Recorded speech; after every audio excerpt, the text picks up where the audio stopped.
ಈ ಒಂದು 205ನೇ ಭೀಮಾ ಕೋರ್ಗಾಂವ್ ವಿಜಯೋತ್ಸವದ ಸಂದರ್ಭದಲ್ಲಿ ತಮ್ಮೆಲ್ಲರೂ ಕೂಡ ಶುಭಾಶಯಗಳನ್ನು ತಿಳಿಸ್ತಾ ಈ ವೇದಿಕೆ ಮೇಲೆ ಆಸೀನರಾಗಿರ್ತಕ್ಕಂಥ ನನ್ನ ಪೂಜ್ಯ ರಾಜಕೀಯ ಗುರುಗಳಾಗಿರ್ತಕ್ಕಂಥ ನಮ್ಮ ನಾಗೇಶಣ್ಣವರೇ, ವೇದಿಕೆ ಮೇಲೆ ತುಂಬ ಹಿತೈಷಿಗಳಿದ್ದಾರೆ. ಮತ್ತೆ ನನ್ನ ವಿಶೇಷವಾಗಿ ಮಾಧ್ಯಮಿದ್ರು, ಪಾಪ ನಾನೇನು ಕೂಡ ಹಿಂದೆ ಎಲ್ಲೋ ಪರದೆ ಹಿಂದ್ಗಡೆ ಇದ್ದಂಥ ಸಂದರ್ಭದಲ್ಲಿ ನಮ್ಮ ಮಾಧ್ಯಮ ಮಿತ್ರರು ಎಲ್ಲರೂ ಕೂಡ ನನ್ನನ್ನು ಒಂದು ವಿಶೇಷವಾಗಿ ಅವ್ರಿಗೆ ನನ್ನನ್ನು ಬೆಳಕಿಗೆ ತರುವಂತ ಕೆಲಸವನ್ನ ಮಾಧ್ಯಮ ಮಿತ್ರರು ಮಾಡಿದ್ರು. ಅದರಲ್ಲಿ ವಿಶೇಷವಾಗಿ ನಾನು ಯಾಕೆ ಅಂತ ಹೇಳಿದ್ರೆ, ಸಾಹೇಬ್ರೆಲ್ಲ ಹೇಳ್ಬಿಟ್ರು, ನನಗೆ ಬರುವಾಗೇನೆ ಹೇಳ್ತಾ ಇದ್ರು ಫೋನ್ ಮಾಡಿ, ಅದಕ್ಕೆ ಸ್ವಲ್ಪ ಕರೆಕ್ಷನ್ ಮಾಡು ಅಂತ.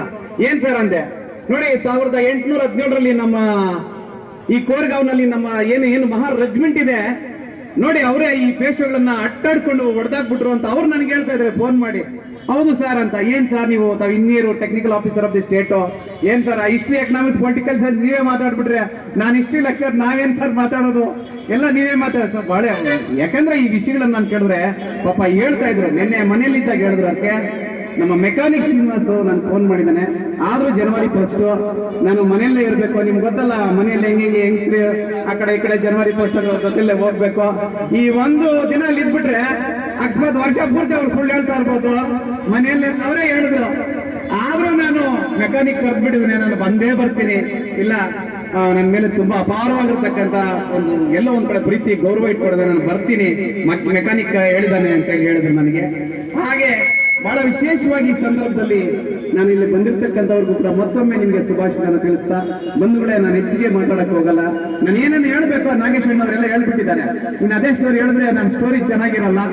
ವಿಶೇಷವಾಗಿ ಈ ಒಂದು ಇಂಥ ಕಾರ್ಯಕ್ರಮಗಳು ಶ್ರೀನಿವಾಸ್, ಆಕ್ಚುಲಿ ನಮ್ಮಂತವರು ವಿಶೇಷವಾಗಿ ನಿಮ್ಗೆ ಬೆನ್ನೆಲುಬಾಗಿ ನಿಂತಿರಬೇಕು. ನಾವಿವತ್ತು ಬೆನಿಫಿಷರಿ ಸರ್ಕಾರದಲ್ಲಿ ಯಾರು ಎಂಪ್ಲಾಯೀಸ್ ಇದೀವಿ, ಯಾರು ಪೊಲಿಟಿಷಿಯನ್ಸ್ ಇದ್ದಾರೆ, ಯಾರು ಇವತ್ತು ಕಾಂಟ್ರಾಕ್ಟ್ಸ್ ಇದ್ದಾನೆ, ಇನ್ನೊಬ್ರಿದ್ದಾರೆ, ಇವರೆಲ್ಲರೂ ಕೂಡ ಇಂಥವ್ರ ಜೊತೆ ನಾವಿರ್ಬೇಕು. ನಮ್ಮಲ್ಲಿ 80% ನಾವೆಲ್ಲರೂ ಕಳ್ಳರು, ನಾವು ಹೋಗಲ್ಲ ಇಂಥ ವಿಷಯಗಳಿಗೆ. ಇವರಿಗೆ ಅಟ್ಲೀಸ್ಟ್ ದುಡ್ಡು ಕೊಡೋದು ಬೇಡ. ಶ್ರೀನಿವಾಸ್, ನಾನು ಇದೇ ನಿಮ್ ಜೊತೆ ಇದ್ದೀನಿ, ನಮ್ಮ ಮಾರಲ್ ಸಪೋರ್ಟ್ ಇದೆ ಅಂತ ಹೇಳಿದ್ರೆ ಸಾಕು. ಇವತ್ತು ನಮ್ಗೆ ಅವ್ರು ದುಡ್ಡು ಕೊಡುವಂತ ಪರಿಸ್ಥಿತಿಯಲ್ಲಿ ನಾವೆಲ್ಲ ಅವ್ರು ಬೇಕಾದ್ರೆ ನಮ್ಗೆ ಊಟ ಹಾಕ್ತಾರೆ, ನಮ್ ಕಷ್ಟ ಬಂದಾಗ ಅವ್ರು ಸ್ಪಂದಿಸ್ತಾರೆ ಅನ್ನುವಂಥ ವಿಚಾರದಲ್ಲಿ ಶ್ರೀನಿವಾಸ್ ಆಗಿರ್ಬೋದು, ಜಗದೀಶ್ ಆಗಿರ್ಬೋದು, ಸತೀಶ್ ಆಗಿರ್ಬೋದು, ಕಿಟ್ಟ ಆಗಿರ್ಬೋದು, ರಾಮಚಂದ್ರ ಆಗಿರ್ಬೋದು, ಇನ್ನಿತರೆ ವಿಶೇಷವಾಗಿ ನೋಡಿ, ಇವರು ಬ್ರಾಹ್ಮಣರಾಗಿದ್ರು ಕೂಡ ಎಲ್ಲೇನ ಸಿಗ್ಲಿ ಭವ ಮಮ ಅಂತಾರೆ ಇವರು. ಇಲ್ಲಿ ಸಂಬಂಧಗಳು ಏನಾಗ್ತಾವ ಅಂತ ಹೇಳಿದ್ರೆ, ನಾವು ಯಾರೇ ಒಬ್ಬ ಸೌರಣೀರ್ ಅವ್ರ ಜಾತಿ ಈ ಜಾತಿ ಅಂತ ಏನಿಲ್ಲ. ಈಗ ನಮ್ಮ ಎಷ್ಟೋ ಸಂದರ್ಭದಲ್ಲಿ ನಮ್ಮ ಬಜರಂಗಳ ಸಂಪತ್ತಿ ಅವರು ಸಿಕ್ಕಿದಾಗೆಲ್ಲ ಮಾತಾಡ್ತಿದ್ರೆ, ನಮ್ಮ ಆದಿಲ್ ಅವರು, ನಮ್ಮ ಪ್ರಕಾಶ್ ಅವರು, ಇವರೆಲ್ಲರೂ ಕೂಡ ನಮ್ಮ ಎಲ್ಲರೂ ಬಂದವಳೆ, ಎಲ್ಲಿ ಸಿಗ್ತಾ ಕೂಡ ಅಷ್ಟೇ ಗೌರವದಿಂದ ಮಾತಾಡಿಸ್ತಾ ಇದ್ದಾರೆ. ಶ್ರೀನಿವಾಸ್ ವಿಶೇಷವಾಗಿ 205 ವರ್ಷಗಳ ಇತಿಹಾಸವನ್ನ ನೀವೇನಿವತ್ತು ಅದನ್ನ ಮುಂದುವರಿಸಿಕೊಂಡು ಬರ್ತಾ ಇದ್ದೀರಾ, ಆ ಕೆಲಸ ಇದು ನಿಜವಾದಂತ ಚರಿತ್ರೆ. ಇದು ಸಾಹೇಬರ ಬಗ್ಗೆ ಎಷ್ಟು ಅಡ್ವಾನ್ಸ್ ಆಗಿ ಸ್ಟಡಿ ಮಾಡಿದರೆ. ಕೋರ್ಗಾಂವ್ ಈಗಾಗಲೇ ಅವ್ರ ಹತ್ರ ಪೂನಾ ಪ್ಯಾಕ್ಟ್ ಬಗ್ಗೆ ಓದ್ಲಿಕ್ಕೆ ಸ್ಟಾರ್ಟ್ ಮಾಡ್ತಾ ಇದ್ದಾರೆ ನಮ್ಮ ಸಾಹೇಬರು. ಬಂಧುಗಳೇ, ಗೊತ್ತಿರಲಿ, ಸಾಹೇಬರು ಇದೇ ತಿಂಗಳು ಇನ್ನೊಂದು 3-4 ದಿವಸದಲ್ಲಿ ಬುದ್ಧ ಅಂಡ್ ದಮ್ಮ ಅಂತಕ್ಕಂಥ ಬುಕ್ ಅನ್ನ ತರಿಸಿ ನಾನು ಓದ್ತೀನಿ. ಏನು ನಮ್ಮ ಚರಿತ್ರೆ ಅಷ್ಟೊಂದು ಅದ್ಭುತವಾಗಿದೆ ಅಂತ ಅವ್ರು ಇನ್ನೂ ಒಂದು ಮಾತಾಡಿದ್ರು. ಬಾಬಲಿ ಸಿನಿಮಾದಲ್ಲಿ ಕಟ್ಟಪ್ಪ, ನಿಮ್ಗೆ ಗೊತ್ತಿದೆ, ಇವ್ರು ಹೇಳಿದ್ದಲ್ಲ ವಿಚಾರ, ರಾಜಮೌಳಿ ಮಾಡಿರುವಂತ ಕೆಲಸ, ಅವ್ರ ಅಪ್ಪನ ಬರೆದಂತ ಅದು ಸ್ಟೋರಿ. ಆ ಸ್ಟೋರಿ ಸಾಹೇಬರು ಗೊತ್ತಿಲ್ಲ, ಅವರೇ ಹೇಳಿದ್ರು ನೋಡಿ, ಕಟ್ಟಪ್ಪ ಅಂತಕ್ಕಂಥ ಮಹಾನ್ ಪರಾಕ್ರಮಿ ಅವನೇ ಹೇಳ್ತಾರೆ ನೀನು ತಕ್ಕು ಕುಲುಮು ಅಂತ. ಆ ಒಂದು ವ್ಯಕ್ತಿ ಬಗ್ಗೆ ಅವ್ರು ಪರಿಚಯ ಮಾಡಿಕೊಟ್ರು ಅವರೆಲ್ಲರೂ ಕೂಡ. ಮಗದಿರೋದಲ್ಲಿ ಅಲ್ಲಿ ಹೇಳ್ಕೊ ಬಂದ್ರೆ ನಾನು, ಯಾಕಂದ್ರೆ ನೋಡಿ ಅಲ್ಲಿ ಕಾಳಭೈರವ ಅಂತೇಳಿ ಎಂತ ಸ್ಟೋರಿಗಳನ್ನ ಸಿನಿಮಾದವ್ರು ಕಾಪಿ ಮಾಡಿ, ನಮ್ಮ ಸ್ಟೋರಿಗಳೆಲ್ಲ ಕಾಪಿ ಮಾಡ್ಬಿಟ್ಟು ಸಿನಿಮಾಗಳಲ್ಲಿ ತರ್ತಾ ಇದ್ದಾರೆ ಅನ್ನುವಂತ ಮಾತನ್ನು ಹೇಳಿದ್ರು ಸಾಹೇಬ್ರೀಗ. ಬಂಧುಗಳೇ, ಯಾಕೆಂದ್ರೆ ಇಡೀ 5,000 ವರ್ಷಗಳಿಂದ ಆ ಶಕ್ತಿ ಸಾಮರ್ಥ್ಯ ಯಾರನ್ನ ಇದ್ರೆ, ಆ ಯೋಧರು ಯಾರನ್ನ ಇದ್ರೆ, ಅವನ್ನ ಜಪನೀಸ್ ಭಾಷೆಯಲ್ಲಿ ಸಮರಾಯ್ಸ್ ಅಂತ ಕರಿತೀವಿ, ವಾರಿಯರ್ಸ್ ಅಂತ ಕರಿತೀವಿ ಇಂಗ್ಲಿಷ್ ಅಲ್ಲಿ. ಅಂತ ಮಹಾನ್ ಶೂರರು ಯಾರನ್ನ ಇದ್ರೆ ಅದು ಈ ಜನಾಂಗಗಳು ಅಂತೇಳಿ ಈ ಸಂದರ್ಭದಲ್ಲಿ ತಮ್ಮೆಲ್ಲರೂ ಕೂಡ ಹೇಳಲಿಕ್ಕೆ ಬಯಸ್ತೀನಿ. ಪಾಪ ಇಂಥ ಜನಾಂಗವನ್ನ, ಇಂಥ ಶೂರನ್ನ, ಇಂಥ ಯೋಧರನ್ನ ಇವತ್ತು ಅಸ್ಪೃಶ್ಯರು ಅಂತೇಳಿ ಸಮಾಜದಿಂದ ಆಚೆ ಇಟ್ಬಿಡ್ರಿ. ಯಾವುದೋ ಕಾಲದಲ್ಲಿ ಅದನ್ನ ಇನ್ನೂ ಮುಂದುವರಿಸಿಕೊಂಡು ಬರ್ತಾ ಇದ್ದಾರೆ. ಸಾಹೇಬ್ರು ಒಂದು ವಿಷಯ ಹೇಳಿದ್ರು, ಯಾಕಂದ್ರೆ ಶ್ರೀನಿವಾಸ್ ನಮ್ಗೆ ಚೆನ್ನಾಗಿ ಗೊತ್ತು. Number 1 is the dress code, number 2 is the ನೀವು ಆಡುವಂತ ಮಾತುಗಳು ಚೆನ್ನಾಗಿರ್ಬೇಕು. ಅವ್ರ ಮಿನಿಸ್ಟರ್ ಆಗಿದ್ದ ಕೂಡ ಅದನ್ನೇ ಸರಿಯಾಗಿ ಬಟ್ಟೆ ಹಾಕೊಂಡ್ರೆ, ಏನ್ರಿ ಸರಿಯಾಗಿ ಸ್ವಲ್ಪ ನೀಟಾಗಿ ಬಂದ್ರಿ ಇಲ್ಲಿ ಬರುವಾಗ ಅಂತ. ಆಮೇಲೆ ಟೈಮ್ ಸೆನ್ಸ್ ಅನ್ನೋದನ್ನ ತಿಳಿಸ್ಕೊಟ್ರು ನಮಗೆ. ಒಂದು ಕಡೆ ಕಲ್ಚರ್ ಬಗ್ಗೆ, ಒಂದ್ ಕಡೆ ಸಿವಿಲೈಸೇಷನ್, ನಾಗರಿಕತೆ ಮತ್ತು ಸಂಸ್ಕೃತಿ ಬಗ್ಗೆ ಮೊಟ್ಟಮೊದಲ ಬಾರಿಗೆ ಈ ಜಿಲ್ಲೆಯಲ್ಲಿ ಯಾರನ್ನ ಪರಿಚಯ ಮಾಡಿಸಿದ್ರೆ ಅದು ನಮ್ಮ ನಾಗೇಶಣ್ಣ ಅವರು ಅಂತೇಳಿ ಈ ಸಂದರ್ಭದಲ್ಲಿ ಘಂಟಾಘೋಷವಾಗಿ ಹೇಳ್ತೀನಿ. ಸೊ ಇವೆಲ್ಲ ವಿಷಯಗಳನ್ನ ಯಾಕೆ ಮುಂದಟ್ಟು ಮಾಡ್ತಾ ಇದ್ದೀನಿ ಅನ್ಕೊಂಡ್ರೆ ಶ್ರೀನಿವಾಸ್ ಅಂತವರು ಅವರ ತಂಡದವರು ಯಾರೆಲ್ಲ ಈ ಕೂಡ ಈ ಕಾರ್ಯಕ್ರಮದಲ್ಲಿ ಪಾಪ ಎಷ್ಟೋ ಕೆಲಸ ಮಾಡಿರೋರು ಸ್ಟೇಜ್ ಮೇಲೆ ಇರಲ್ಲ, ಅಲ್ಲೆಲ್ಲ ಇರ್ತೀರ ನೀವು ಕೆಲಸ ಮಾಡಿದವರು, ರಾತ್ರಿ ಎಲ್ಲ ಕೆಲಸ ಮಾಡಿರೋರೆಲ್ಲ ಕೂಡ ಅಲ್ಲಿ ಇರ್ತೀರಿ. ಆ ಗೌರವ ಶ್ರೀನಿವಾಸ್ ಮೆಕ್ಯಾನಿಕ್ ಶ್ರೀನಿವಾಸ್ ಮತ್ತು ಅವ್ರ ತಂಡಕ್ಕೆ ಸೇರ್ಬೇಕಾಗ್ತದೆ. ಇಂಥ ಒಂದು ಕಾರ್ಯಕ್ರಮಗಳನ್ನ ಮಾಡಬೇಕು. ಜನವರಿ 1 ಪ್ರತಿ ವರ್ಷ ಕೂಡ ನಾವು ಇನ್ನು ಮೇಲೆ ಆಚರಣೆ ಮಾಡುವಂತ ಒಂದು ಸಂಪ್ರದಾಯ ಅಲ್ಲ ಇದು ನಮ್ಮ ಆದ್ಯ ಕರ್ತವ್ಯ, ಇದು ಮಾಡಲೇಬೇಕು ಅಂತ ಹೇಳ್ತಾ ಶ್ರೀನಿವಾಸ್ ಅವರಿಗೆ ಇನ್ನೂ ಶಕ್ತಿಯಲ್ಲಿ ನಾವೆಲ್ಲರೂ ಕೂಡ ಇನ್ನು ಮುಂದೆ ಬರುವಂತ ದಿನಗಳಲ್ಲಿ ಒಟ್ಟಿಗೆ ನಿಮಗೆಲ್ಲ ಕೂಡ ಶಕ್ತಿಯನ್ನ ಕೊಡ್ತೀವಿ. ನಿಮಗೆಲ್ಲ ಯಾರೇ ಮಾಡಲಿ ಎಲ್ಲರೂ ಕೂಡ ಶಕ್ತಿ ತುಂಬಿಸೋದ್ರಲ್ಲಿ ಎರಡನೇ ಅನುಮಾನ ಇಲ್ಲ.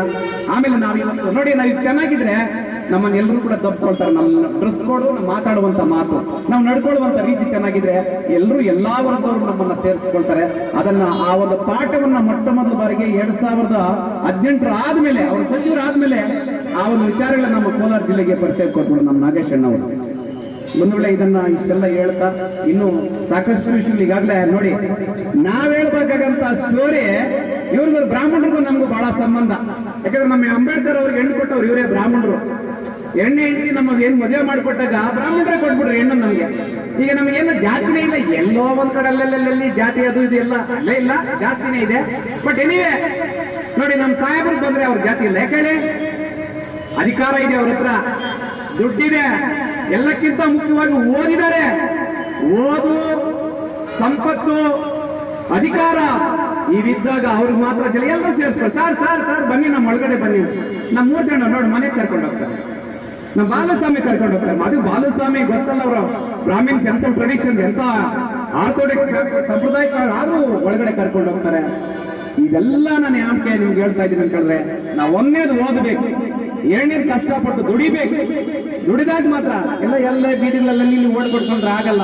ಈ ಸಂದರ್ಭದಲ್ಲಿ ಎಲ್ಲ ಹೇಳ್ತಾ ಶ್ರೀನಿವಾಸ್, ನಾವು ನಿಮ್ಗೆ ಮಾತಾಡ್ತೀವಿ, ವಯಸ್ಸಲ್ಲಿ ಚಿಕ್ಕವನು ಇರ್ಬೋದು, ನಾವು ನಿನ್ ಬಗ್ಗೆ ಅಷ್ಟು ಪ್ರಶಂಸೆಯನ್ನ ಯಾಕೆ ಮಾಡ್ತೀವಿ ಅಂದ್ರೆ ನಿಮ್ಮಂತವ್ರು ಇದ್ರೇನೆ ನೋಡಿ. ಇನ್ನ ಒಂದಿಷ್ಟು ಹೇಳ್ತೇನೆ, ಈ ಶ್ರೀನಿವಾಸ್ ಎಂತ ಸಂಘಟನೆಗಳಿದ್ದಾವೆ ನೋಡಿ, ನಾವೆಂತ ಮೋಸಗಾರರು ನಾವು, ನನ್ನ ಮೇಲೆ ಹಾಕೊಂಡ್ಬಿಡ್ತೀವಿ. ನಾವು ಸುಮಾರು 80% ಎಂಪ್ಲಾಯ್ಸ್ ಹೆಂಗೆ ಅಂದ್ರೆ, ಅಲ್ಲಿ ಆಫೀಸ್ಗಳಲ್ಲಿ ಕೆಲಸ ಮಾಡ್ತಾ ಇರ್ತೀವಿ, ಅಲ್ಲಿ ಯಾರು ನಮ್ಮ ಸುಪೀರಿಯರ್ ಬಾಸ್ ಏನಾರ ರೋಪ್ ಹಾಕ್ಬಿಟ್ರೆ ನಾವ್ ಹೇಳೋದು, ನಮ್ಮ ಹಿಂದ್ಗಡೆ ಯಾರಿದ್ದಾರೆ ಗೊತ್ತಾ, DSS ಅವ್ರು ಇದ್ದಾರೆ ಅಂತ. DSS ಅವ್ರಿಗೆ ನಮ್ಗೆ ಪರಿಚಯನೇ ಇರಲ್ಲ, ಆದ್ರೂ ಇವ್ರ ಹೆಸರು ಹೇಳಿಸ್ಕೊಂಡು ನಾವು ದಬಾಯಿಸಿದವ್ರನ್ನ ಇವ್ನ ಹೇಳ್ಕೊಂಡ ಎಲ್ಲನ ಸಿಕ್ಕಾಗ ಇವ್ರು ಟೀ ಕಾಫಿ ಕೂಡ ಕೊಡಿಸಲ್ಲ. ನಾವು ಬಹಳ ದೊಡ್ಡ ಮನುಷ್ಯರು. ನಾವು ಭಾನುವಾರ ಬಂದ್ರೆ ಅರ್ಧ ಕೆಜಿ ಮಟನ್ ತಗೊಂಡು ಬಾಗ್ಲಾಕೊಂಡು ಊಟ ಮಾಡ್ಕೊಂಡು ನಾವೇ ಹೊಟ್ಟೋಗ್ತೀವಿ.